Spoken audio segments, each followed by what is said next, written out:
Važiuojam? Jo. Gerai, burbulai. Ką žinot apie burbulus?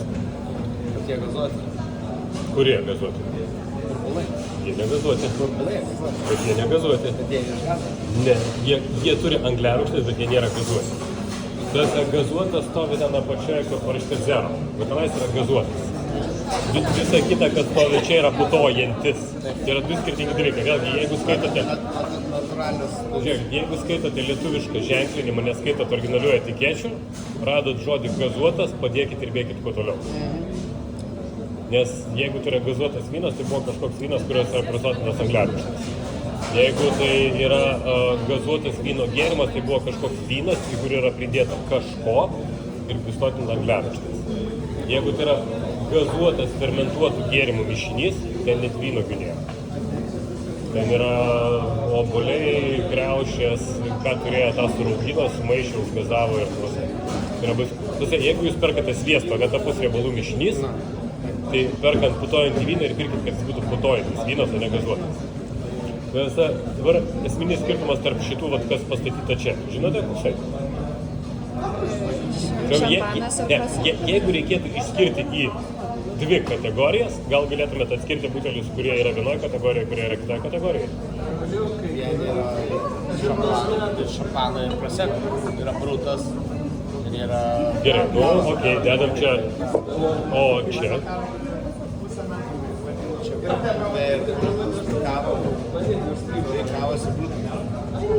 Kava, kremanas. Čia ne šampanas. Šiaip tokios kategorijos kaip šampanas nėra. Yra putojantis vynas pagamintas Šampanės regione.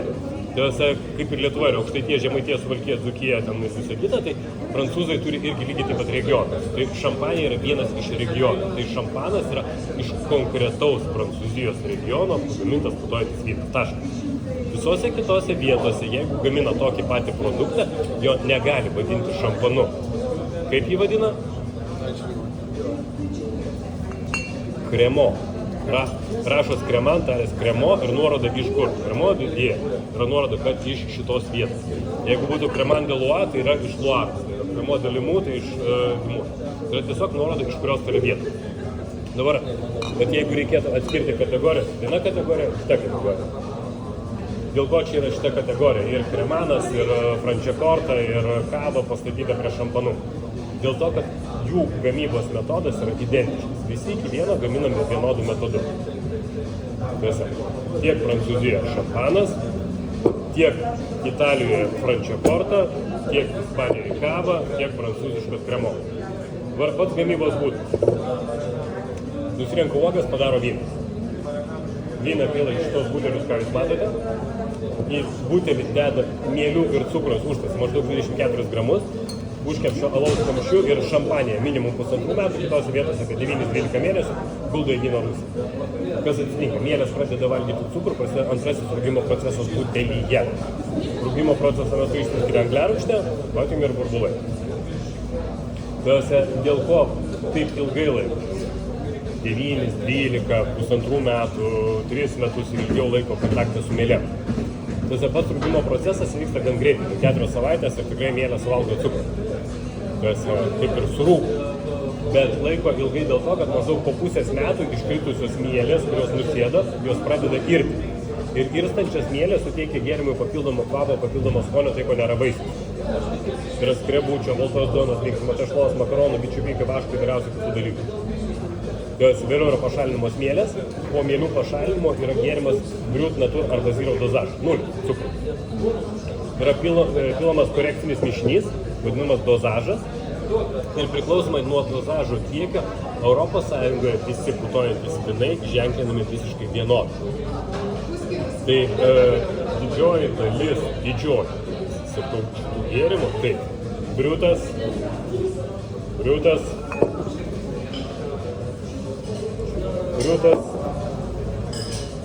čia yra briutas, čia yra ekstra briutas, yra... Po mielių pašalimo gėrimą 0 cukrų. Jeigu šiek tiek įpylė korekcinio saldesnio mišinio, tai yra iki 5 gramų litre likutinio cukraus vyne, yra ekstra briutas. iki 12 gramų yra briutas, jeigu tai yra 17 gramų, tai yra extra dry'us, virš 35 gramų yra demisek. Arba semisek, arba demisek, tai yra pusiausvėros. Jeigu būtų saldus, turi virš 55 gramų prie cukrų. Tai kai žmonės sako, aš briuto negeriu, nes briutas man yra rūgštus, tai o ką tu geri, man patinka pusiau sausas, pusiau saldus arba saldus. Tai realiai jis geria tą patį rūgštų, tai su 3, 4, 5 kartus didesniu cukraus kiekiu. Bet rūgšties kiekis yra visiškai tas pats. Jeigu paimti to paties gamintojo briutą ir demiseką, skystis viduje yra tas pats, skiriasi tik tais korekcinis mišinys po antrosios fermentacijos. Čia yra iki 12 gramų cukraus, čia yra virš 35 gramų cukraus. Tai yra esminis dalykas. Dabar šampanas. Iš ko yra gaminamas šampanas? Kokių vynuogių veislių? Kadangi šampanės regionas turi apibrėžtas griežtas vyno gamybos taisyklės, tai yra derlingumas, vynuogių veislės, iš ko gali padaryti, kaip gali padaryti, kiek gali nurinkti, kiek rezervinio vyno, tai tam, kad jūs įsivaizduotumėte, kodėl kainos yra skirtingos, kodėl, ta prasme, vieni pigesni, kiti brangesni. Ir jeigu jūs atkreipsite dėmesį, didžioji dalis, nesvarbu, ar šampanas, ar kava, jie neturi derliaus metų normos. Jeigu pažiūrėtumėte ant vyno butelį, paimam vyno butelį, ir va, 2021, tai yra derlius, kada nuskintas svoris. Čia nėra derlius. Ir didžioji dalis jie yra derliaus metų. Jeigu yra su derliaus metais, iškart kaina į viršų. Nes vyndarys sugalvoja tam tikrą stilių ir kiekvienais metais derlius būna skirtingas, bet jiem reikia atkartoti tą pačią stilistiką. Kaip tai išgauti. Nusiskynė bazinį vyną pasidarė. Skonio biškį trūksta. Jie pila dalį rezervinio vyno. Rezervinis vynas tai yra tas vynas, kuris yra brandinamas ąžuolo statinės ir ne vienerius jau metus. Tai priklausomai nuo rezervinio vyno dalies mišiniuose labai dažnai skiriasi ir kainos. Jeigu imtuos didžiuosius prekinius ženklus, tokius kaip Meršandonas, ne šitas, bet raudona etiketė Pepper Heights, kas ten Vivkliuko ar panašiai, tai jų rezervinio vyno dalis viduje yra apie nuo 10 iki 20%. Mutaras naudoja apie 20-25% rezervinio vyno dalis. Toks kaip Čarlis Gaicekas apie 40-50% rezervinio vyno dalies. Aišku, jų kainos iš karto ir prasideda. Vėlgi, yra vietos, kurios yra brangios, yra vietos, kurios yra pigios. Regionas yra gan didelis, bet net tas pats regionas, to padangą nuleidau. Regionas yra gan didelis, bet net ir tam pačiam regione yra skirtingi rajonai. Ir vieni rajonai yra madingi ir populiarūs, ir yra kainos. Tai jeigu yra aplink Reinsą, aplink Kepernė, ten taisyklė bus brangiau, nes ten sulindę visi ponai. Jeigu pažiūrėsi Côte d'Ivoire, kas yra pietinė Šampanės regiono dalis, ten yra kainos. Natūralu, kad ten net pigiau, nekilnojamas turtas pigesnis, ta prasme viskas yra pigiau, net ir tą patį šampaną jie gamina ir pigiau pardavinėja. Nesvarbu, Žemaitė yra Šilutė, Šilalė, Klaipėdos, tai yra skirtingi rajonai. Vėlgi, nuo rajono kartais irgi priklauso. Pavyzdžiui, čia yra centriukas šalia Reinso, čia yra čia yra pietinė Šampanės dalis Côte d'Ivoire. Dabar, šiaip, kad suvoktumėte, kodėl šampano kaina yra didelė. Gal žinot? Taip, klausau dėlį. Nes šampanas yra pagamintas tik Šampanės regione. Nu ir kas? Bet kodėl brangu? Nes nėra sukuriama pasiūla. Yra tame tiesos, bet net jeigu ir yra pasiūla, vis tiek yra brangu. Tas yra Dirvožemė gal? Yra vietų Franciacorta. Jeigu jūs įsidėmėsite užadą, žiūrėkit. Tai Franciacorta. Čia yra itališkai. Francija, kas yra? Prancūzija. Korta yra mažoji Prancūzija. Realiai šitoje vietoje, Lombardijos, Franciacortas, apeliacija, dirvožemis ir mikroklimatas yra identiškas Šampanijai. Dėl to ir vadina Franciacorta, mažoji Prancūzija. Gerai. Tam, kad ir tu šiek tiek žinotum, atmetus naudingasias iškasenas, kur yra geriausios pragyvenimo sąlygos? Čia žiūrint palį klimatą, ten kur šilta. Bingo. Bet ne per vienas dalykas, ne per karštą ir ne per šaltą. Nes kai yra per karštą ir amadijana, tu nenori nieko veikti. Tas, jeigu yra per šalta, tu per daug turi sukaupti atsargų žiemai, tu išeikvoji per daug energijos. Ir tavo išlaidos per žiemą yra gan didelis. Tai realiausiai, tai Monakas yra pietus, ne, čia yra per karštą. Čia jau yra per karštą, tenais yra biški kiti dalykai. Bet jeigu žiūrėti, tai pažiūrėkite, Austrija, Šveicarija, Vokietija, šiaurinė Prancūzijos dalis, šiaurinė Italija, ten vėsesnėme klimate jie gyvena geriau. Pas juos pragyvenimo lygis yra geresnis. Tai pirmas dalykas, Šampanija yra šiaurinė Prancūzijos dalis, ten yra šiek tiek vėsiau. Antras dalykas tai yra dirbami laukai ir trečias labai svarbus aspektas, dėl ko būtent Prancūzijos Šampanija yra brangi, dėl to, kad Šampanijos sostinė Reimsas stovi tokia pati katedra kaip Notre Dame de Paris, o jie buvo karūnuojami praktiškai visi Prancūzijos karaliai ir imperatoriai. Kad net ir senais laikais vykdavo karūnacija, suvažiuodavo visa karališka giminė iš Europos. Juos reikia apgyvendinti, maitinti, statė dvarus, tai kainuoja, jie turi pinigų, natūralu, kad visose pakilo kainos. Bet Šampanija, iš tikrųjų, net iki šampano atsiradimo, jinai buvo brangi. Tai yra daugiau ten istorinių dalykų. Vėliau dasidėjo dar ir šampanas ir visi kiti. Bet iš principo tai yra brangi vieta. Ir Šampanija hektaras vynuogyno kainuoja nuo €1 milijono. Kad maždaug įsivaizduotumėt, ką reiškia €1 milijonas, iš hektaro vynuogyno gauna 4 tonas uogų. 4 tonas uogų gauna 2 tonas. Tai kiek metų tau reikia dirbti, kad atmušti tą milijoną. Tai čia paprasčiausiai pjauti. Nes skaitant to, kad tu nusiskynęs derlių, realiai tu jį galėsi realizuoti tik po maždaug 2 metų. Tai geriausia. Tai yra investicija, nes tavo gamybos procesas užtruks. Tai natūralu, dėl to jis yra brangus. Šalia esantis regionai gali gaminti kažką tai panašaus, bet kaina 2-3 kartus iškart pigiau. Aišku? Gerai, bendros žinios apie Šampaniją. Šampanijoje dominuojančios 3 vynuogių veislės. Žinot kokios?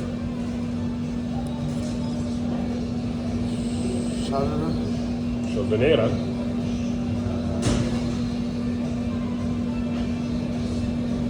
Gerai, 2 tamsės dar pasakyti. 2 tamsės? 2 tamsės. Šardonė yra balta uoga, o 2 tamsios uogos? Kabinė? Ne. Pino šeimos uogos. Pino Noiras. Marlboro? Marlboro yra regiono pavadinimas. Pino Noiras ir Pino Meunier. Šiaip realiai 3 pagrindinės uogos, kurios yra šampano sudėtyje. Tai yra Chardonnay, Pino Noir, Pino Meunier. Šiaip iš tikrųjų yra 8, yra gerokai daugiau uogų, bet tas dominuojančias. Čia klausimas, kad optopiko, tai pavyzdžiui, Montarda, tai yra 6 cepažas. 6 cepažas. Tai yra 6. Iki filakseros, tai yra iki tol, kol iš Amerikos atkeliavo parazitas filaksera ir nugraužė europietiškų vynmedžių šaknis. Šampanijos regione buvo 6 vynuogių veislės, iš kurių buvo leista gaminti šampaną. Tai yra Pino Noir, Pino Meunier, Chardonnay, Pino Blanc, Pietinės Lė ir Arbatė. Ir Mutardai 2000 metais pirmieji padarė iš visų 6 vynuogių veislių vintažinį šampaną, kur buvo lygiomis dalimis sumaišyti. Dėl to, kad Arbatė vynuogių veislės visoje Šampanijoje buvo tik 0,8 hektaro ir didžioji dalis vynuogynų priklausė Mutardų šeimai. Nes visi po filakseros stengiasi atsodinti tas vynuogės, su kuriomis lengviau dirbti. Ir senasias užmiršo. Šiaip iš tikrųjų ten yra dar tokia vynuogių veislė kaip Fermento, tai yra Pinot Gris. Bet jinai yra per daug aromatinga ir mažai kas ją deda į šaltės sudėtį. Ir prieš 3 metus buvo patvirtinta dar viena eksperimentinė vynuogių veislė, tai išvestinė vynuogių veislė Valtyš. Tai realiai jos yra dabar šiai dienai 8 oficialiai, galima daryti. Bet dominuojančias, bet tokia atveju 3. Jeigu ant šaltės butelio atsiranda užrašas Blanc de Blanc, esencialis Blanc de Blanc, baltas iš baltų. Iš kokių vynuogių veislių jisai padarytas? Tai šardoniai, ne? Tik šardonė. Teisingai. Jeigu tai yra šampanė, dažniausiai tik šardonė. Jeigu būtų užrašytas blanc de noir, tai yra baltas iš tamsių, tada naudoja tik tai pinot noir, pinot meunier, nenaudoja šardonė. Tai va šitie terminai blanc de blancas arba blanc de noiras tiesiog nurodo, iš kokios spalvos vynuogių jisai buvo pagamintas. Aišku? Labai. Šampanėje yra toks terminas kaip kuve. Apskritai prancūziškas terminas kuve gali turėti dvi reikšmės. Viena reikšmė tai yra mišinys. Šampanėje žodis kuve reiškia pirmo spaudimo sultis. Yra, pavyzdžiui, kiekvienas save gerbiantis gamintojas, tiek Moet Chandon, tiek Viper Heidsiekas turi kuve du prestižus. Kuve du prestižai dažniausiai yra su derliaus metų nuoroda iš geriausių vynogynų pirmo spaudimo sulčių gaminys. Tai, pavyzdžiui, Moet Chandonas turi Don Perignoną, Viper Heidsiekas turi šitą.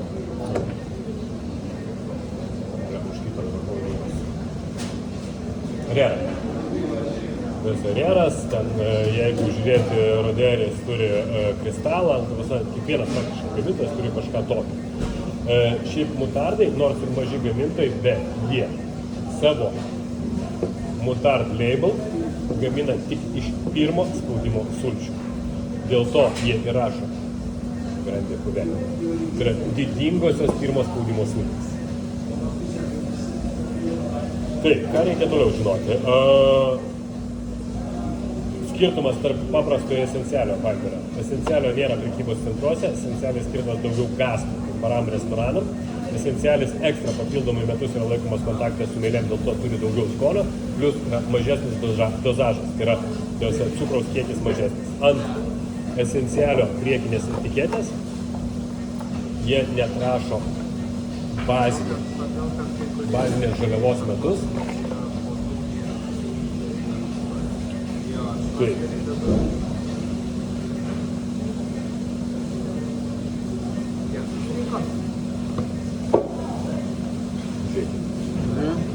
Čia yra bazė,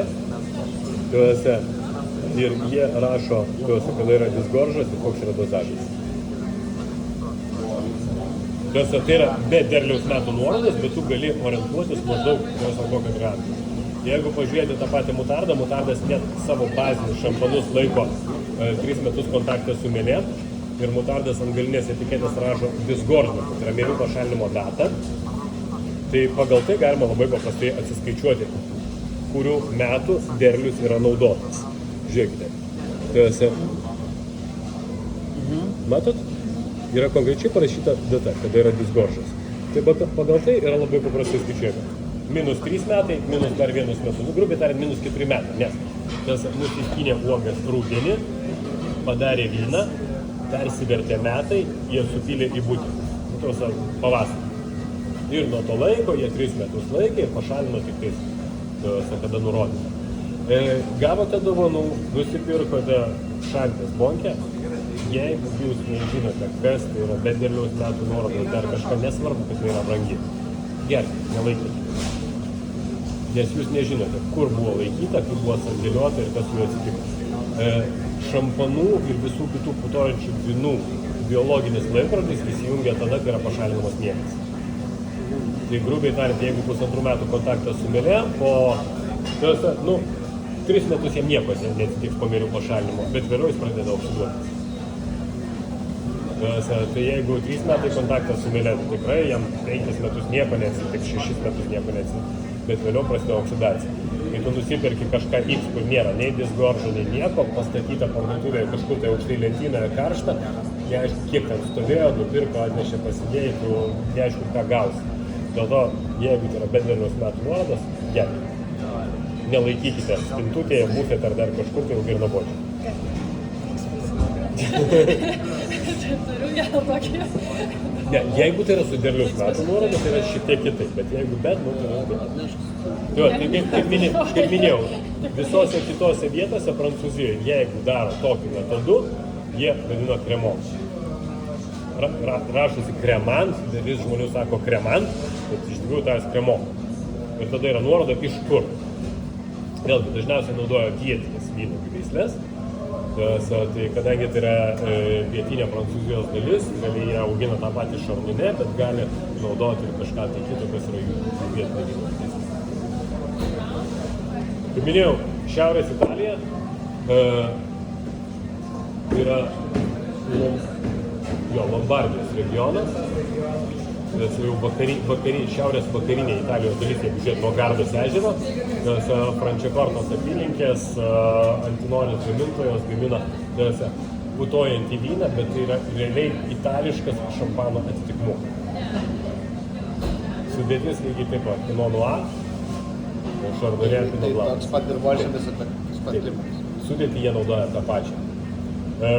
Žodis Royal, šiaip tai net yra ant daugelio šampanų figūruoja, tai tą pačią terminologiją labai dažnai naudoja ir kitos šalis, nes anksčiau karaliai gerdavo šaktas. O altitudė irgi turi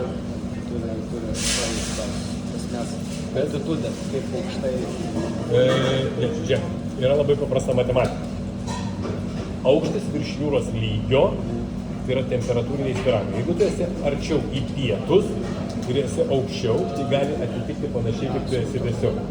Tai tas aukštis virš jūros lygio, tu šviesos gali gauti daug, bet visma. Jeigu jūs atkreipsite dėmesį, didžioji dalis burbulų yra gaminama vėsesnėme klimate. Šampanija yra vėsesnis klimatas. Franciakorta yra vėsus klimatas.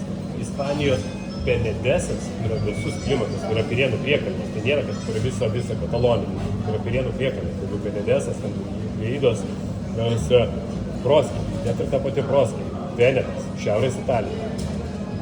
Tai dėl to, kad karštame klimate pati žaliava yra labai aromatinga.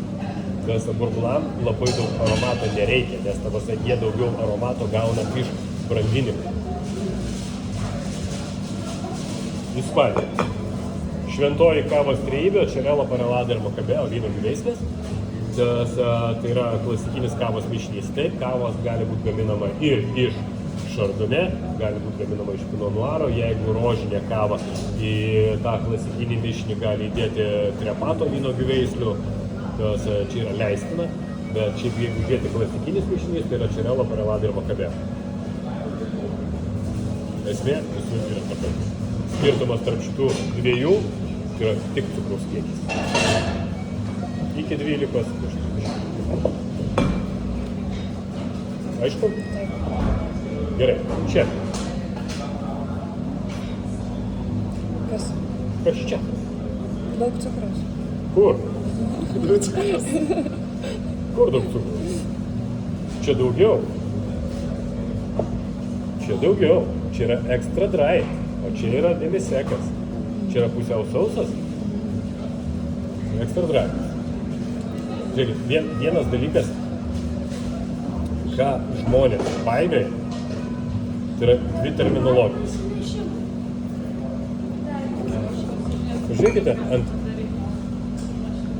šito užrašą ir šito užrašą. Extra brut ir extra dry. Taip, labai extra dry, kaip ir labai sausas. Bet labai sausas turi daugiau cukraus negu briutas, ekstra briutas turi mažiau cukraus negu briutas. Tai jeigu čia yra 12, čia 17, čia yra iki 5. A čia yra 30, taip? Čia yra tik virš 35. Taip. Okay. Dabar kaip gaminamas yra prosecco ir dėl ko jis atskirtas į kitą, čia yra metod tradicionėlis, nes klasikinių metodų daryta, tai yra antroji fermentacija buteliuose, čia yra atskirta kaip kita kategorija. Šitas gamybos procesas vadinamas Charmant metodo.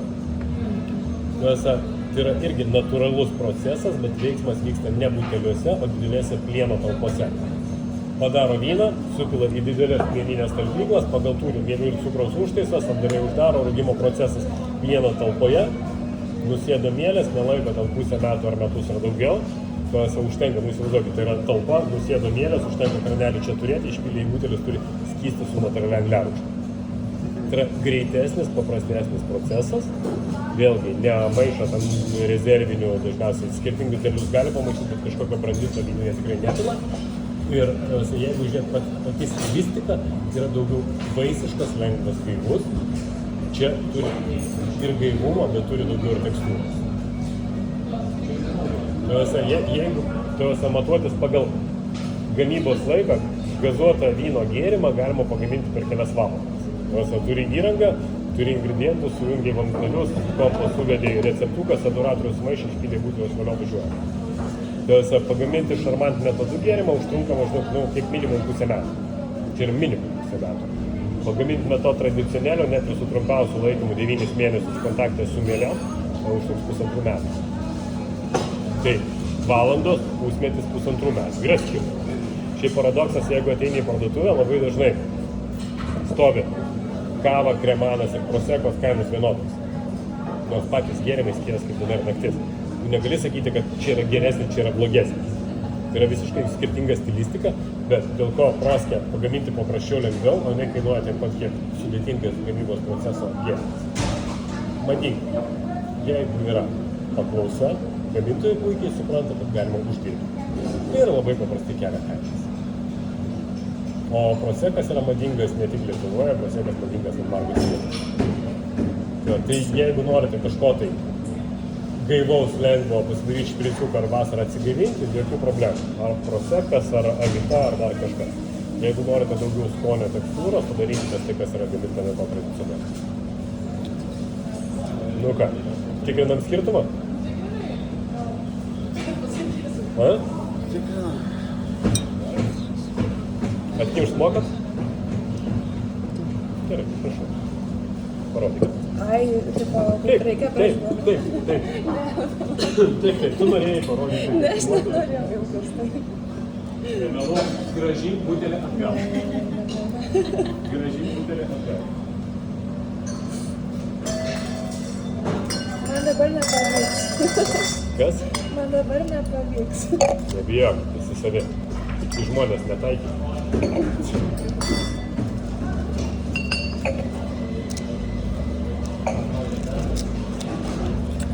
O čia dabar įdomiausia dalis yra. Nuo savęs. Ir ant kojos.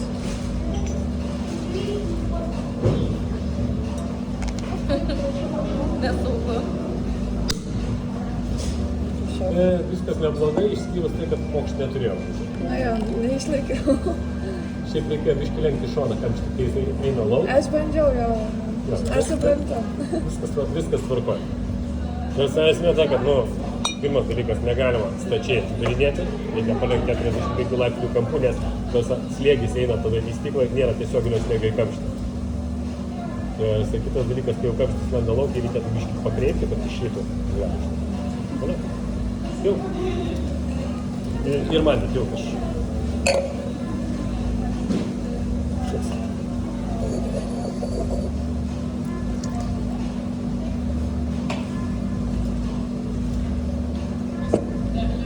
Kitiem duosi? Tai jie turi taures.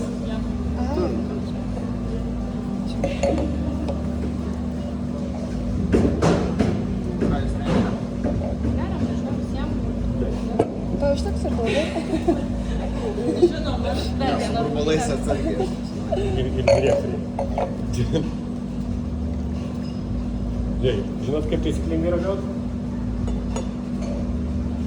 Kadangi gėrimas užkimštas natūraliu kamščiu, jis gali turėti bėdų.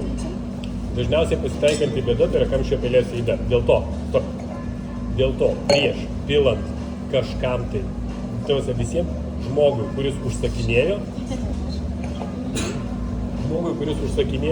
įpilkite tam, kad jis patikrintų, ar su vynu yra viskas gerai.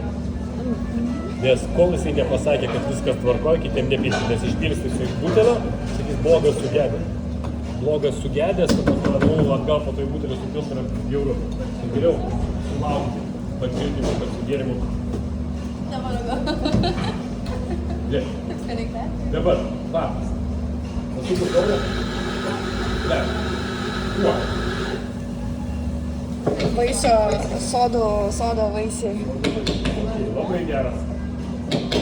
Bet yra kažkokių tai kvapų, kurie nėra būdingi vaisiai. Tešla, ne vaisiai, ne žodžiai. Bet, jeigu šnekėti Apie umami? Ne umami, aš šneku daugiau apie brandos natas, tai yra krembutis, baltos duonos linkšimas, vanilė, riešutai, medus. Ar dar kažkas? Yra? Ne. Tai yra vaisių. Tai yra tik vaisių kopa, nėra tik čia žmonių. Čia moteriukas, ne? Dabar, žiūrėk, kaip taisyklingai tai yra daroma. Įsipilat nedidelį kiekį į burną ir fermentų skalavimas kitas.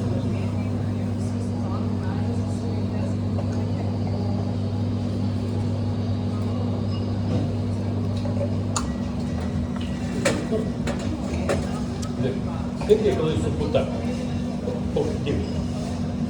Mes iš pradžių jaučiam vaisių saldumą, vėliau yra rūgštis, bet tu mes nėra jokių sausų medžiagų. Rašo kaip sausa, bet nėra sausa, tai yra daugiau rūgštų, tai yra gilus.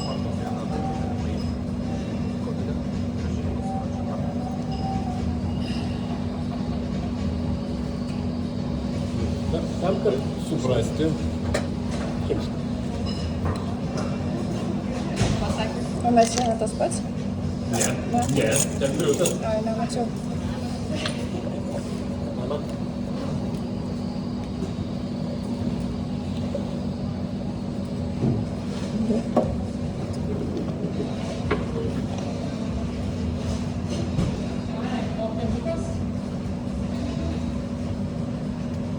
Grįž gal nes netips sunku. Šiaip taip aš norėčiau jums duoti dar vieną taurę. Jūs galėtumėte pasilyginti skirtumus. Neišgerkit visko iki dugno arba įsipilsit dar. Bet įmate dar vieną taurę. Ir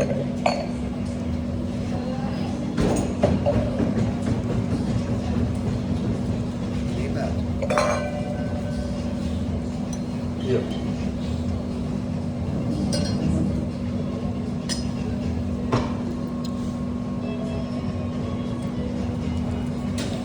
Ir palyginimui.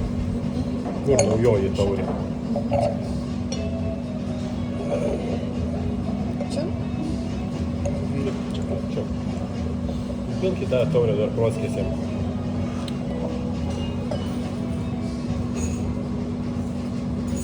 Lyginsi ar? Yes.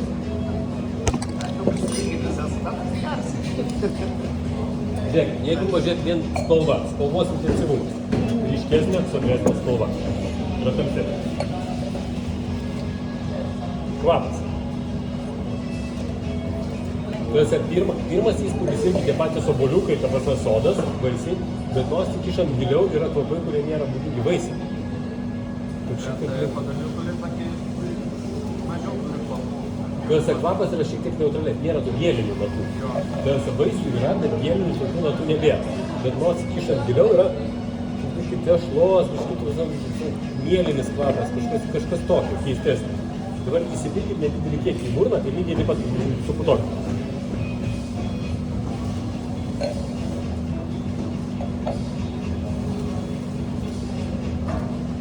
Puta tirštesnė, kremiškesnė, jinai ilgiau užsilaiko.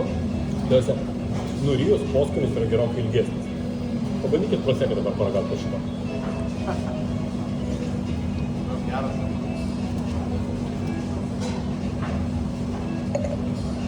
Kaip vanduo. Aš tą ir norėjau parodyti.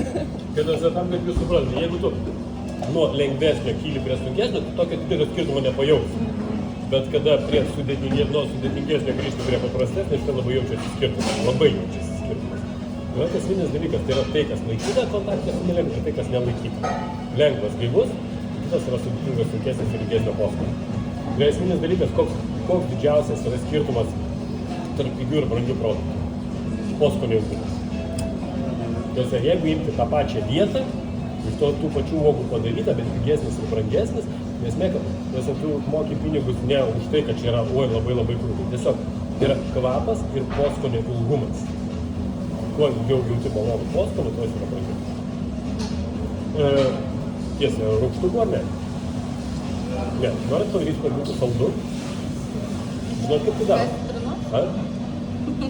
Tai kad žinoti, taisyklės, vyno maisto derinimo taisyklės, rūgštis niekada nesipjauna su rūgštimi. Jeigu valgysit kažką tai rūgštaus, užgersite rūgščių gėrimų, kuriame netušus kiekis labai mažas, gėrimas atrodys net saldus. Nes rūgštis neutralizuoja sūrumo pojūtį ir jeigu biškį druskytės palaižyti ir užgerti, nes gėrimas neturės, nes jūs nejausit to sūrumo, gėrimas neatrodys rūgštus. Rūgštis neutralizuoja riebą arba kraklą pasidaręs burnoje. Riebų maistą užgėręs tokiu maistu, jis neatrodys rūgštus, maistas neatrodys, jeigu valgyti neskiriam.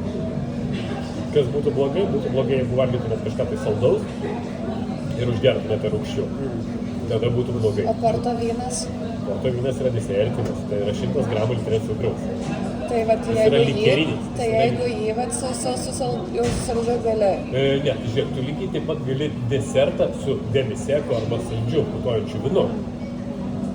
Tiesiog priklauso nuo deserto lygio. Jeigu deserte cukraus labai didelis kiekis, tada reikėtų saldesnį. Jeigu deserte cukraus lygis nėra labai aukštas, tada kai tinka pusiau sausas. Bet esmė yra tokia, kad gėrimo ir deserto cukraus lygis turi būti maždaug vienodas arba gėrimo šiek tiek didesnis, nes kitaip bus blogai. Gerai, apie burbulus nori dar kažką išgirsti? Ne, galim toliau. Toliau. Ja. Tai šituos butelius aš tau duodu fotkintis. Šituos gali sugrūsti atgal iš šaldytuvo. Šitą čia laiką, ne dabar? Ar šaldytuve?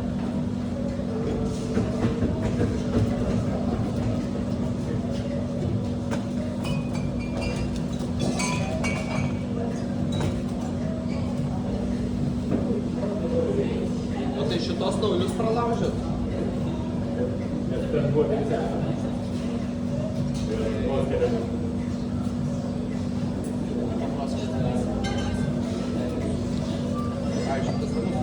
Bet aš tos naujus išsiųsiu. Tai užsikimškite.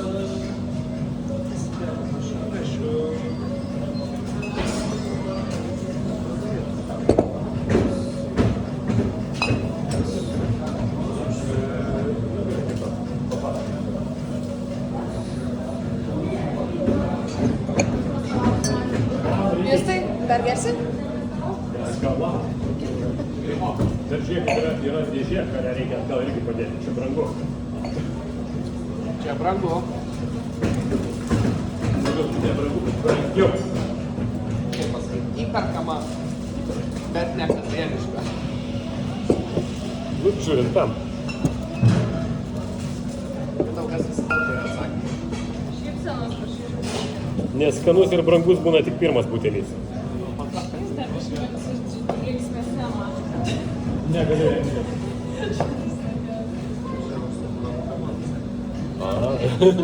Porą bankį. Ir virtuvėje įpilkit. Negi gaila, įpilkit. Pasiškai negerai. Gerbiu. Kupranugaris gali negerti 3 savaitės. Gerbiu. Gerai, važiuojam. Vynas.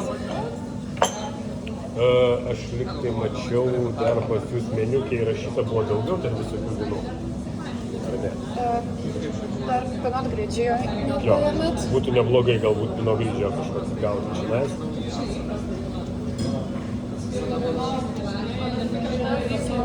Nu, ir Rieslingas. Rieslingas ten, aš jį matau, bet tiek to. Gerai. Dabar taip, baltieji vynai. Žinot, kad baltas vynas gali būti gaminamas tiek iš tamsių, tiek iš šviesių uogų, nėra skirtumo? Taip žemėna viskas. Taip, jeigu be odelės, tada tik tai sultis yra skaidrus. O šitos uogos, viena yra rausva, kita yra melsvai pilka. Vynas yra šviesus. Dabar, žinot, nuo ko priklauso rūgšties kiekis vyne? Nuo klimato. Klimatinės sąlygos. Kada rūgšties kiekis yra didesnis? Kada vėsiau. Vynas. Labai gerai. Jeigu yra karščiau, kas atsitinka? Rūgšties kiekis yra mažesnis. Gaminant baltą vyną, kada yra renkamos uogos?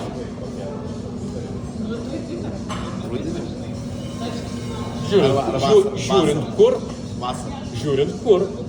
Jeigu paimsi kokią nors pietų Italiją, Sicilijos, Pantilerijos salą, tai ten dar vasaros... Tai kuo vėliau nuima vynuogės tos saldesnės. Dėl to balto vyno gamyboje, jeigu jūs atkreipsite dėmesį ir pažiūrėsite, tai yra klasikinis baltasis vynas, Alkoholio koncentracija balto sauso vyno vidutiniškai yra 12-13 laipsnių. Sauso. Ką tai reiškia? Tai reiškia, kad uogas skina ne pagal tai, kada jos yra prinokusios, neprinokusios. Jie matuojasi cukraus kiekį vynuogių sultyse. Nes karštame klimate fotosintezė vyksta labai greitai, cukraus koncentracija yra gan didelė ir jeigu uogą nokinti iki galo, cukraus koncentracija bus aukšta. Jeigu aukšta cukraus koncentracija, vadinasi, vynas bus arba labai saldus, arba labai alkoholiškas. Jisai to nenori.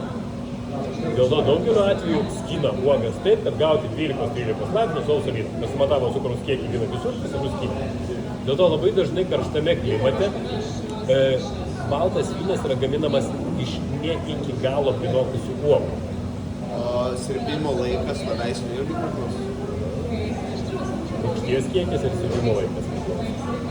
Kitas dalykas, vėsiame klimate, nors rūgšties kiekis yra pakankamai didelis, bet pas juos sirpumas yra gan tolygus. Tolygiai kaupiasi cukrus, tolygiai noksta rūgštis ir kartais net vėsesnio klimato vynai turi, jeigu tai yra sausas rimtas vynas, jis gali turėti pakankamai didelį alkoholio koncentraciją.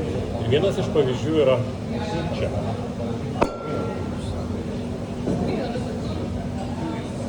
Gewürzas. Kiek laipsnių? 14,5.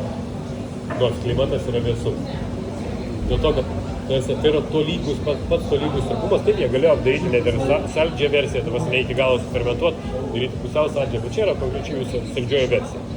Dabar, jeigu šnekėt apie pačią vyno stilistiką ir tekstus, didžioji dalis baltų sausų vynų, jie nėra sausi, jie yra rūgštūs. Kada vynas gali būti sausas? Tai yra karšto klimato jaunas vynas, tai yra žali fenoliai, kas traukia burną ir efektas panašus į žalio banano žalius kriaušės. Tai yra netaisyklingai gamintas vynas, tokio jūs neturite. Tai yra, kai uogos yra spaudžiamas ir sutraiškomi kauliukai, yra įsisklavo karčioje medžiaga. Trečias atvejis, kada vynas yra brandinamas ąžuolo statinėse, o statinės yra naujos. Brandinant naujose ąžuolo statinėse iš medienos įsklauja medžio taniną. Vynas, kuris buvo brandintas naujose ąžuolo statinėse, vyno, kurio dalis buvo brandinta ąžuolo statinėse, vynas, kuris yra brandintas senose ąžuolo statinėse, vynas, kuris yra nebrandintas ąžuolo statinėse. Čia jeigu taip žiūrėti stilistiškai. Pagal klimatinės sąlygas, jeigu reikėtų surūšiuoti vėsus klimatas, vėsus klimatas, vėsus klimatas ir šiltesnis. Jeigu pažiūrėti šitas dvi uogos, šardonė, vėsus klimatas ir šiltesnis klimatas. Jis nėra labai karštas, bet yra šiltesnis klimatas. Stilistiškai. Čia daugiau neutralus toksai obuolys žalias, čia biškį daugiau konservuoti ananasai. Tiesa, stiliai labai skirtingi. Nors uoga yra ta pati, bet klimatinės sąlygos yra kaip diena ir naktis. Vėsus klimatas, kaip taisyklė, dažniausiai sodo vaisiai, sodo uogos šviesios, karštesnis klimatas yra daugiau tropika. Vėsesnėme klimate rūgšties kiekis yra didesnis, karštame klimate rūgšties kiekis yra mažesnis. Sausosios medžiagos tada, jeigu vynas brandintas ąžuole, jeigu nebrandintas ąžuole, jis yra tik rūgštis. Aišku? Gerai. Jugels. Šeima. Elzasas. Šiaip realiai Vokietijos, Prancūzijos siena, tik tais iš Vokietijos perėjo į Prancūziją, va čia jums ir Elzasas. Stilistiškai ir buteliai, ir pavardės, ir daug kas skamba labai vokiškai. Jugel, Klipfen, nežinau, Michel Philippe ir visokie kiti. Tikrai ten labai daug vokiškų pavadimų, bet jie yra prancūzai. Ir sako, mes darom prancūzišką stilių, nuo vokiško šiek tiek skiriasi. Tai yra viena saulėčiausių zonų Prancūzijoje, dėl to uogų sirpumas yra dažniausiai gan aukštas, nes tai yra nuo jūros toli, tai yra kontinentinis klimatas, gan sausa ir pakankamai daug saulės. Dėl to uogų sirpumas aukštas, nors tai yra sąlyginai vėsus klimatas, dominuoja baltosios uogos, 4 iš jų yra vadinamos kilmingosios uogos Elzase. Jų auga daugiau, bet Elzase yra 4 uogos kilmingos. Tai yra viena tamsi, Pinot Noir, yra Pinot Blanas, Rieslingas, Gewürztraminer ir Muskatas. Čia yra kilmingosios vynuogių veislės. Tai Čia, kurios per ilgą laiką. kilmingosios dėl to, kad nuo amžių amžinųjų ten auga ir, pavyzdžiui, kaip pavyzdys, Šably. Šably yra tik baltas vynas ir gaminama, tai yra Burgundija, tai yra kaimo pavadinimas, jo apylinkės auga vynogės, gamina vyną. Iš kokių vynogių gaminama Šably? Šardas. Ne iš kažkokių kitokių. Dėl to, kad Šablė visą laiką auga šardas. Tai lygiai taip pat Elzasas visą laiką augino Pinot šeimos uogas plus Rieslingą, dėl to jos yra vadinamas kilmingomis vynogių veislėmis. Jie turi Silvanerį, jie turi kitas vynogių veislės, kurios yra daugiau tokios darbininkės. Jie augina tą patį Šardonė, kurį naudoja Kremano gamyboje, bet ramaus vyno gamyboje, kad būtų Elzas apeliacion kontrolėje, negalima naudoti Šardonė. Nes tai nėra kilminga uoga. Vėlgi, jeigu žiūrėti patį gamintoją, gamintojas yra viena iš 12 įtakingiausių vyną gaminančių šeimų, tai yra Riugelių šeima priklauso Riugelių familijų vyno organizacijai. Pagal šitos šeimos vyno gamybos taisyklės yra parašytos Elzaso vyno gamybos taisyklės. Tai yra, ką galima, ko negalima, kada yra skinamos uogos, kaip jos yra fermentuojamos, koks turi būti cukraus kiekis ir visi kiti dalykai. Tai yra, ta visa tikrai labai vyno gaminga šeima. Jeigu šnekėt apie pačią vynogių veislę Gewürztraminer. Gewürz yra prieskoniai, Traminer yra miesto pavadinimas. Gewürztraminer. Gewürzgurken. Neteko matyti, parduotuvėse būna Gewürzgurken, tai visi prieskoningi agurkėliai mažiukai tokie. Iš karnišonų. Tai yra Gewürzgurken. Gewürztraminer tai yra prieskoningasis tramineris. Tai yra viena aromatingiausių vynogių veislių pasaulyje. Tai kas gali būti panašaus stilistiškai, nebent sausas muskatas. Mažas uogas? Jų gali būti labai įvairių, vėlgi jų yra keletą atmainų, yra tamsių, yra šviesių, yra žalių ir visokių kitokių, bet esmė yra kokia. Tai yra vynogė, kuri turi pakankamai didelį kaulą. Ir, sakykime, Gewürztraminerius aš išskirčiau dvi kategorijas. Kategorija ta, kur lentynos kaina yra taip iki 16 eurų. Ir parduotuvės lentynos kaina ta, kur yra virš, 20 ir virš. Tai didžioji dalis tie, kur yra iki 16, jie turi likutinio cukraus, tai yra tokie, dažniausiai būna pusiau sausi, pusiau saldus. Ir jas galima būti apibūdinti, tai yra vynas po skutimas. Tai jis ant tiek yra aromatingas, kad tu galėtum... Tai tie, kurie yra brangesni, jie yra kvepia gan saldžiai, bet nėra tokio labai intensyvaus kvapo kaip tuose kitokiuose, bet juose yra ilgesnis skonis. Ir esmė yra paprasta. Gewürztraminerio kaulas yra gan didelis. Tai yra uoga su dideliu kaulu. Tuose uoga auginama yra visame klimate. Visame klimate pragyvenimo lygis aukštas, viskas sąlyginai yra brangu. Ir tu, kada turi didelę uogą su daug kaulo, jeigu tu švelniai spausi, tu mažai sulčių turėsi. Mažai sulčių, nes nedaug vyno padarysi. Tu jį pardavinėsi brangiai. Jeigu tu smarkiau paspausi, sulčių išbėgs daugiau, galėsi pigiau daugiau vyno padaryti. Bet, aišku, kaulas. Ir dėl to tie pigesni labai dažnai turi to kartumo ir palieka likutinį cukrų tam, kad užmaskuoti tą kartumą. Dėl to daro pusiau sausus, pusiau saldžius.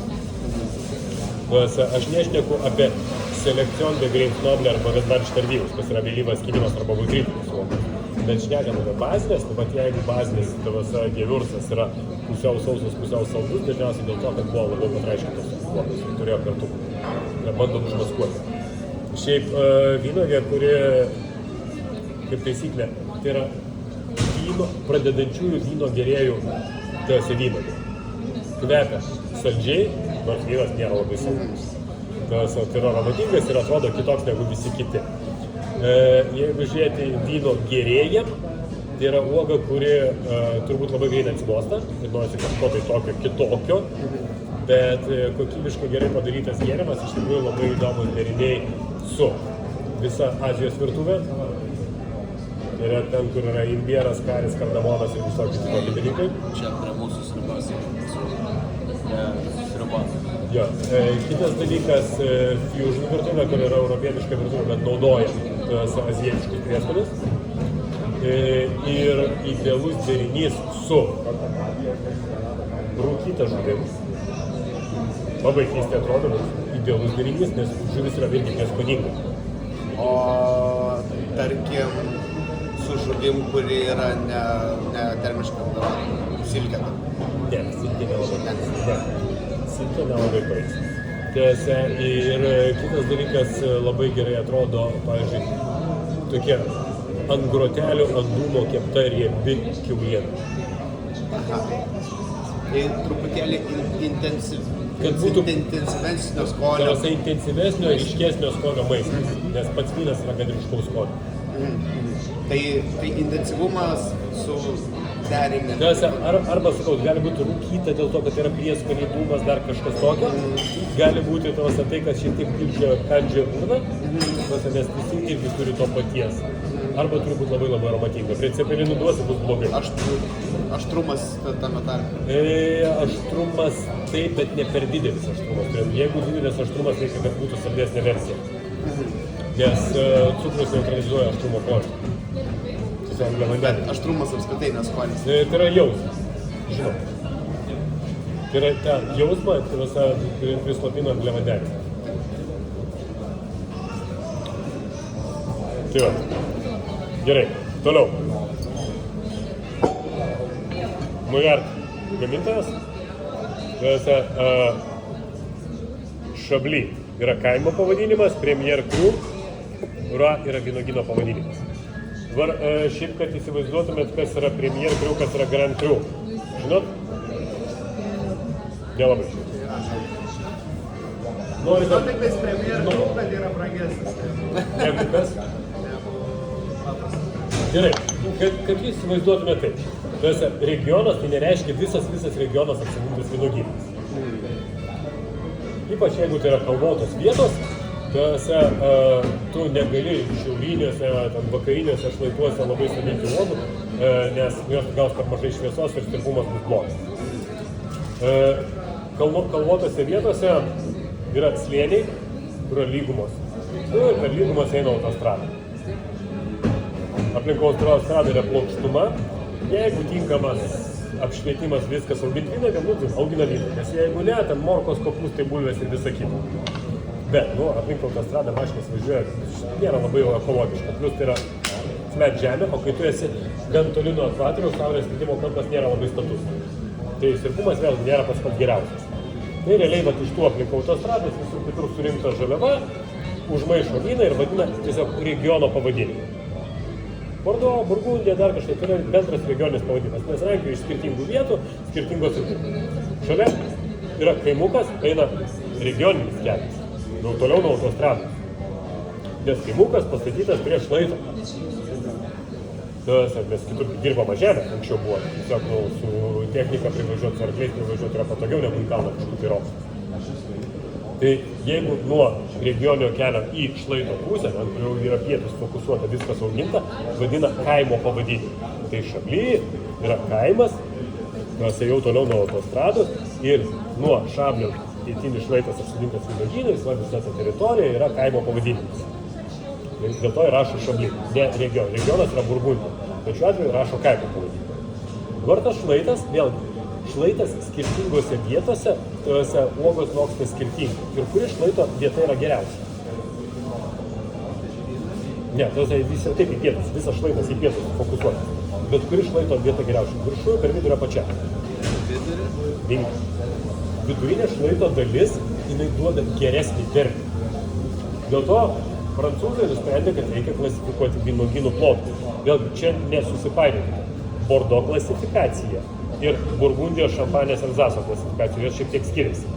Bordo klasifikuoja kurių rangais ūkius, Šampanė, Burgundija, Elzasas kurių rangą suteikia vynuogyno plotui. Tai šiuo atveju mes kurių rangą turime vynuogyno plotų. Tai va, šlaitas, centrinė šlaito dalis yra geriausias, Grand Cru vynuogynų plotų.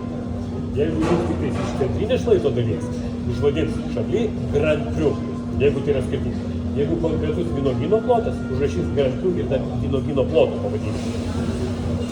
Tas viršutinė dalis ir apatinė dalis, jos yra geras, bet jos prastesnės negu centrinė. Dėl to jie yra suteikia Premier Cru rangas. Ir čia atrašo Premier Cru, bet mes jau žinome, kad tai nėra tiesiog visas tas kaimelio apylinkė, bet yra konkrečiai. Ir dar yra vynuogyno pavadinimas. Tai yra ne bet kur iš viršaus apačios, bet iš konkretaus vynuogyno ploto surinkta žaliava ir padarytas vynas. Aš nesakau, kad jis yra geresnis negu, jis yra įdomesnis. Jo pagaminama mažiau, jis yra įdomesnis. Vėlgi, jūs nueikite laikrodžių parduotuvę, nusipirksite, nežinau, kokį Casio laikrodį. Visi gerai rodo, viskas kainuoja nedaug, gerai rodo laiką. Tvarkingai viskas atlieka savo funkcijas. Nes nueisite į specializuotą laikrodžių parduotuvę, nusipirksit Pateką arba Humlotą ar dar ką nors už keliasdešimt tūkstančių, jis lygiai taip pat gerai rodys laiką. Tai bus toks brangus. Vardas.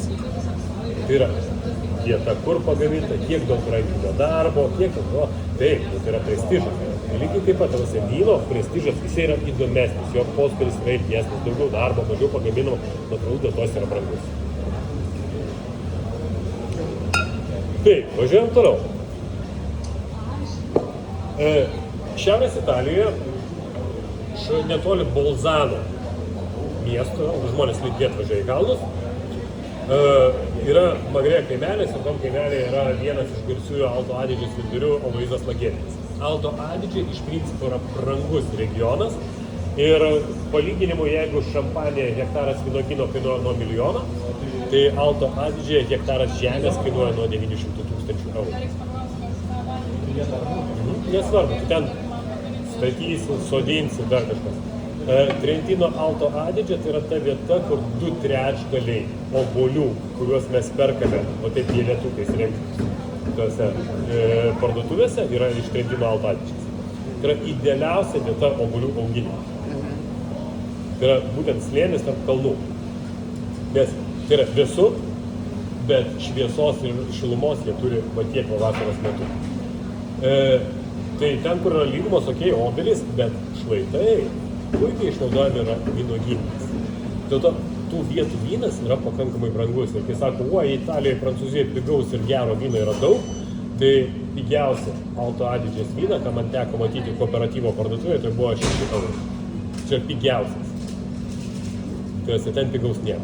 Dėl to Aloyzas Lagėtis, kad pardavinėja savo vynus, bet tam, kad galėtų biškį įeiti į rinką ir parodyti, kad jis turi ir pigesnių versijų, čia yra, jeigu skaityti ant galinės etiketės, tai yra Cantina Reef Progetto Lagėtė. Tai yra Lagėterio projektas Cantina Reef. Šitą vyną jisai gamina Alto Adigėje, bet žaliava yra užauginta ne Alto Adigėje.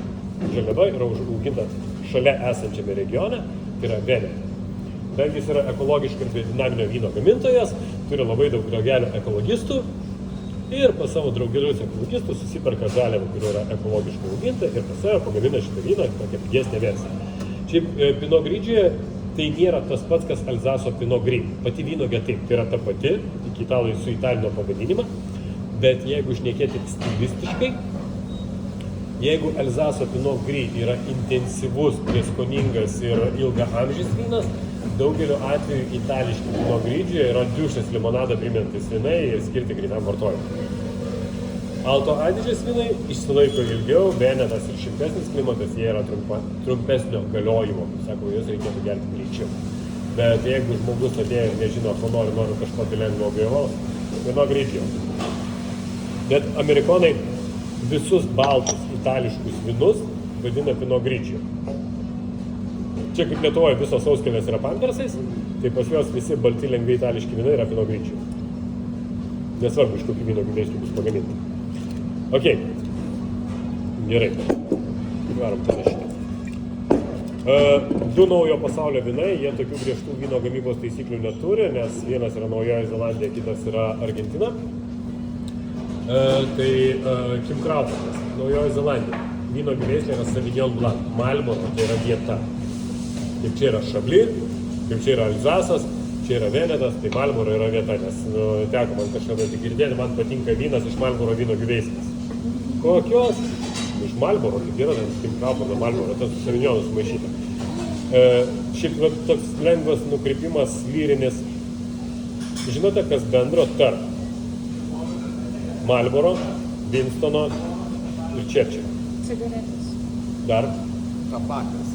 Taip, tabakas. Tabakas dėl to, kad Winstonas Churchillis, buvęs Didžiosios Britanijos premjeras, daug rūkė, tikrai daug rūkė. Cigarus rūkė. ir daug gėrė. Taip, tabako daug naudoja. Ir alkoholio daug naudoja. Bet, o prie ko Marlboro? Tai Winston, okei. Churchill, okei. Vieta reiškia. O Marlboro? Vieta? Naujoji Zelandija. Britanijos kolonija buvusi. Žinote, kas kolonizavo Naujoje Zelandiją? Winstono Churchillio senelis, Marlboro hercogas. Ha. Dėl to ta vieta buvo pavadinta jo hercogystės pavadinimu Marlboro. Gražas, ne taip kaip cigaretės. Tai sakau, Tai čia kaubojai neturėjo nieko bendro su Ne. Bet tiesiog tai buvo susieta tam tikrai dalykai. Bet tai reiškia ir tas prosenelis turėjo kažką su tabaku. Nežinau, nes, pradžiai, jeigu ką, tai tabaką atgabeno į Europą ne anglai, o Churchillis buvo anglas. Bet anglai turėjo interesų už jūros, labai didelių. Tai kaip ten toliau buvo, nežinau, dėl cigarečių nebandžiau gilintis, bet sąsajos Marlboro su pavardė ir vieta, tai yra tikrai pakankamai didelė. Gerai, tai Naujoji Zelandija. Klimatinės sąlygos. Labai stabilus klimatas, nes tai yra dvi salos apsuptos vandenyno.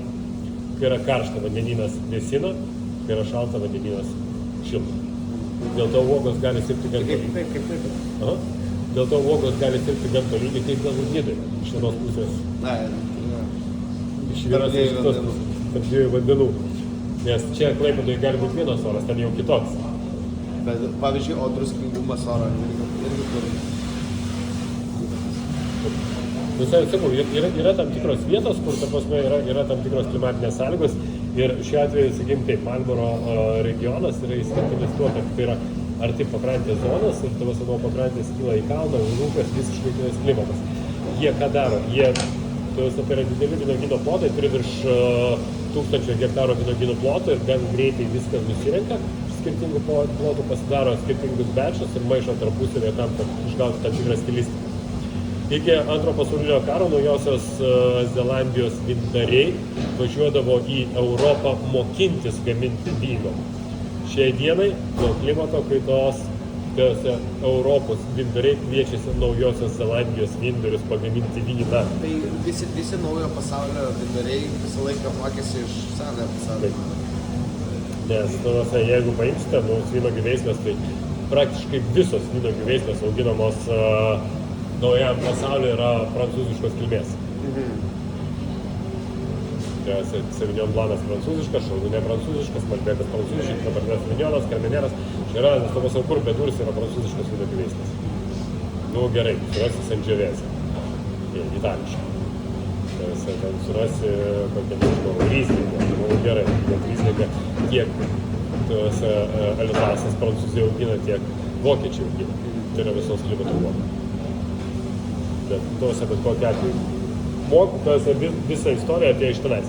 Dabar Sauvignon Blancas. Pati Sauvignon Blancas vynuogių veislė yra gan didelės uogos ir turi tam tikrus minusus. Dėl to su pigiais vynais reikėtų elgtis šiek tiek atsargiai arba labai brangiais vynais reikėtų elgtis atsargiai. Dėl to, kad jeigu mes šnekam apie mažus plotus Sauvignon Blanco ir sirpumus, jeigu vasara yra per karšta, vyne gali atsirasti kvapas, kuris šiek tiek primena dulkių kvapą. Tiesiog per žvirkelį pravažiuoju dulkės. Nes jeigu vasara per vėsi ir uoga susirpo netolygiai, vyne gali atsirasti tokie kvapai, kur lietuviškai tai skamba kaip serbentų daigų kvapas. Jis gali būti žodiški kvapai, gali būti tokie serbentų daigų, bet šis skamba labai gražiai. Jeigu skaityti... Čia kaip lapais. Ne, serbentų lapų kvapas yra visiškai kitoks, daigų kvapas yra kitas. Tai jeigu skaityti anglišką enciklopedinį terminą, tai yra katės šlapimo kvapas. Tai katės šlapimas ir serbentų daigai turi panašų kvapą. Tai tas toksai biški kvapas gali atsirasti tokiais atvejais, jeigu arba derlingumas buvo per didelis, arba su sirpumu buvo kažkas netvarkoja. Tai Naujoje Zelandija su sirpumais nėra tokių bairių, pas jos yra gan tolygų ir tų bairių nebūna. Tai jeigu pažiūrėt Prancūziją, kai kuriuose vietose tai gali būti, ten arba labai pigus vynai su dideliu derlingumu gali būti tokie bairiai. Šiaip pats Kim Crawfordas kaip vykdarys yra žiauriai garsus ir net 3 kartus nuo 97 metų buvo Wine Spectatoriaus top 100 šito vynų. Tai yra tarp visų pasaulio vynų, jis patenka į 100. Kaip taisyklė, tai yra, sakau, dažniausiai agrastai, serbentai, šviežiai nupjauta žolė, jeigu biški pasenęs vynas atsiranda toks konservuoto žindelio kvapas.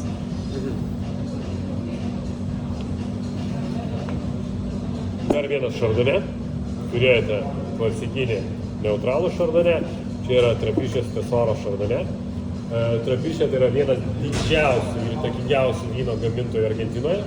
Tai praktiškai kaip Lietuvoje švyturys tarp alininkų, taip Argentinoje tarp vindarių yra Trapišė.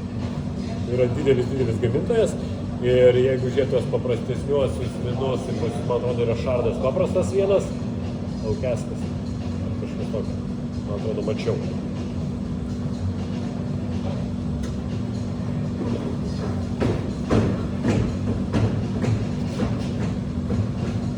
Vainiardas. Trapišė vainiardas, tai čia yra jų įžanginis.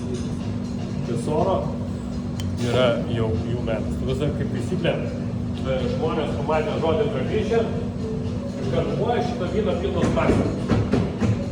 Taip, vainiardo ir Oak Age'o pilnas maksimas. Nei Tesoro, nei Medalos maksimose nerasite. Nes, čia yra kaip su kai kuriais, sakykime, automobilių gamintojais. Jeigu aš pasakysiu, kad aš atvažiavau su Volkswagenu, apie ką jūs pagalvosite? Golfukas. Pasako. Golfukas. Aš švarką nusvilsiu, gerai? Tada sakyt, dažniausiai tai yra, Golfas arba Polo. Passatas čia jau vadovų biški mašina. Aukštesnio lygio. Tas pats Golfas turi, Volkswagenas turi ir Arteonus, ir Phaetonus, ir ten visus kitus pavarotus. Tai realiai, tai kas yra Maximuose, tai yra Golfukas ir Polo.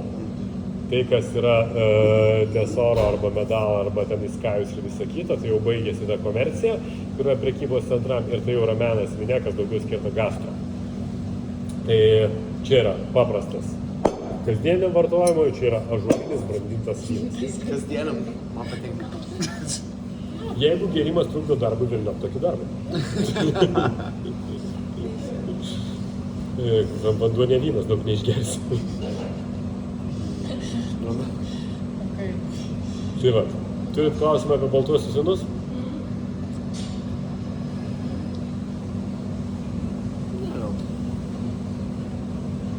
Ką norit ragauti? Šarli. Leisi? Jau šranderį norėtum. Norėčiau, šiaip ir šitą norėčiau. Ir vino šiaip būtų gerai paragauti. Žiūrėkit, šiaip daug yra ką ragauti ir aš kiek suprantu, man reikės dar vis tiek atvažiuoti pas jūs kažkada tai gyvenime. Tai, iš yra 1,5 mėnesio. Panašiai kažkas. Kad atvažiuosi gyvenime, Aš nespėsiu pailsėti. Mano rekomendacija būtų tokia, kad vieną imti visiškai laitą, paprastą gaivutę, o kitą kažkokią arba ąžuolinę, arba prieskoningą. Tai arba taip, arba taip. Čia, Taip, gal. Gerai, ką Pauliukas. tinka? Šitos galite paslėpti.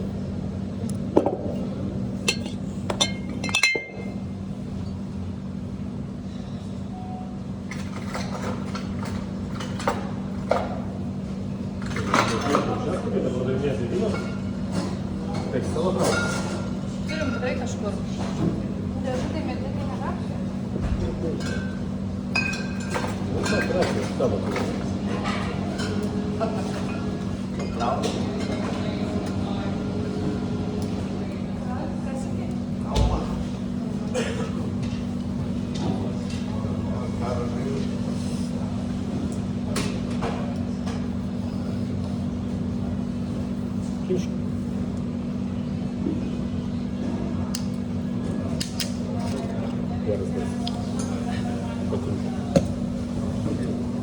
Šitą pirmą? Taip.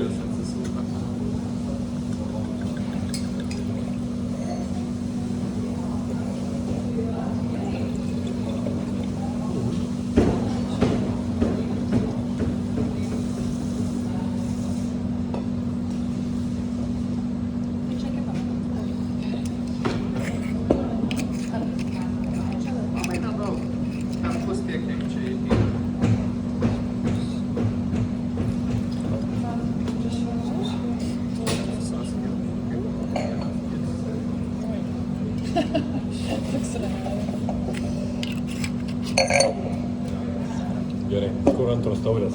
Antrosios.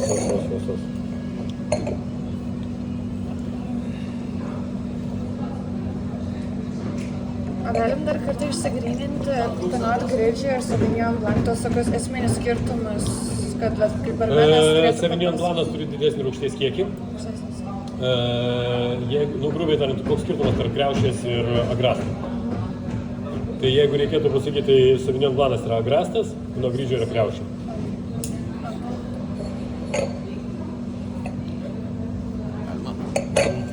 Pats gersi, kam tu pavysi. Nesvečiu duosi. Čia šiandien sakė, turi stiprus. Turi būti pats savo svečias. Žiūrėk, kvapai yra visiškai kitokie. Jie yra daugiau toksai akacijos, lyčiai, rožių žiedlapiai, stilistiškai tai yra daugiau net egzotikos turi, negu tos... Kompleksija. Sauvignonas gerokai turi daugiau. Koks Sauvignonas? Čia ne Sauvignonas. Pinot Grigio yra vaisiai. Tai yra visiškai vaisiai. Jeigu žiūrėt Gewürzas, jis yra saldus. Pats kvapas yra toks labai saldus. Tai yra tokia, man tai yra pirmas įspūdis, tai yra lyčių vaisiai. Čia apie šitą dabar? Ne, Bet tu taurę antrą turi? Nedavė man. Ne, bet kur padėjai? Turėjai taurę? Pavagino manęs. Vagis.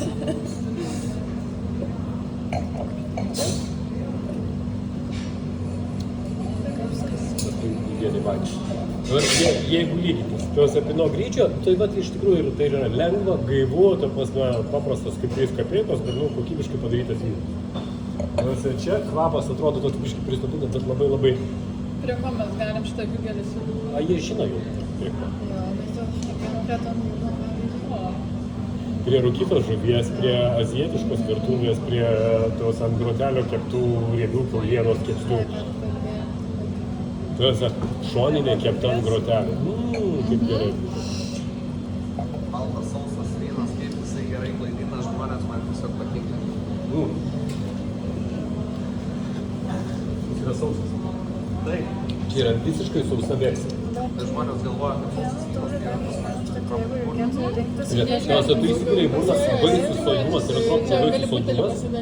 Nurijai ir toks jausmas lyg ant liežuvio kokio imbiero kardamono. Net zilšė šiek tiek. Tos rūgšties nėra tiek daug, bet yra daugiau tas priskoningumas. Jis yra visiškai sausa versija. Tai yra sausa versija. bet kai jie ragauja, jisai gerokai jaučiasi iš tikrųjų. Ne. Sakau, Filip Mišelis daugiau aptaršiai. Pasakymas. Jo kvapas yra intensyvesnis, čia kvapo yra mažiau. Tas kvapas pridusėtas, bet skonio intensyvumas labai ryškus. Filip Mišelis yra atvirkščiai. Kvapas labai intensyvus, skonis neberyškus. Nes yra pigesnis. Žiemė yra likudinio cukraus. Kad atpažinti, va taip pasiklausyti, tai jo, bet tiesiog panašiai savo klausimą, kažkaip jisai vasarytę. Tai yra skirtingi dalykai. Tai yra visiškai skirtingi dalykai. Ir vat, sakykim, iš to, ką mes savo asortimente turėjome iš Gewürzų, tai aš galiu pasakyti taip, man Hügelis ir Lagėdės Gewürzai, bet tie Gewürzai, kurie patinka. Visi kiti.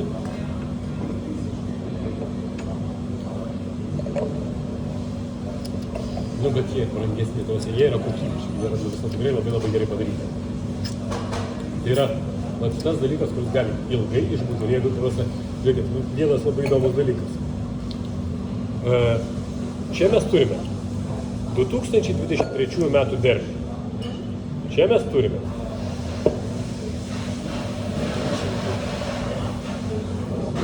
yra skirtumas.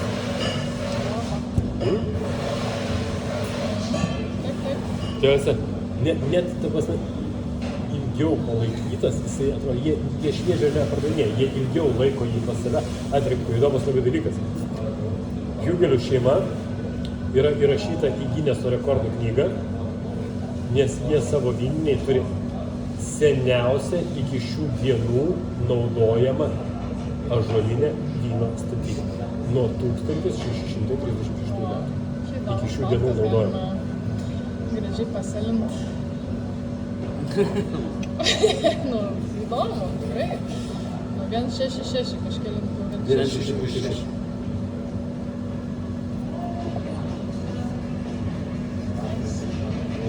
Tai va. Nu ką, O apie rausvus dar ką nors?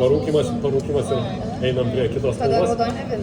Ne, Rausva gal rožinis. svarbu, jo rausva, nes su rausu tai, manau, varysim vasarą. Raudonį jau po biškį. Sakė, dar Na, pertraukėlę. paklausė. Asmeniškai. Aš tai neimčiau žvelgti,